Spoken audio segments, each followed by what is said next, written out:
حساب‌هایی که دارای ماهیت نباشند و صرفا جهت ضمانتنامه از آنها استفاده شوند حساب‌های انتظامی می‌گویند. حساب‌های انتظامی در مواردی که سازمان‌ها مجبور به ارائه ضمانت و یا دریافت ضمانت باشند استفاده می‌شوند و در سودوزیان ترازنامه وارد نمی‌شوند. حساب‌های انتظامی برای ارائه دریافت ضمانت استفاده می‌شوند که انواع ضمانت‌های مورد استفاده به صورت وجه نقد، چک یا سفته و یا به صورت ضمانت بانکی می‌باشند و در نظام حسابداری دولتی کاربرد بیشتری دارند.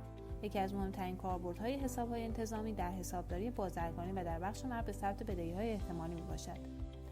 برای ثبت حساب‌های انتظامی اگر سازمانی به عنوان ضمانت چک یا سفته بدهد، سند آن به این صورت میباشد که حساب‌های انتظامی به نفع شرکت بدهکار و طرف حساب‌های انتظامی بستانکار میشود و در صورتی که سازمان اسناد انتظامی را به شرکت دیگری بدهد، طرف حساب‌های انتظامی بدهکار و حساب‌های انتظامی شرکت بستانکار میشود.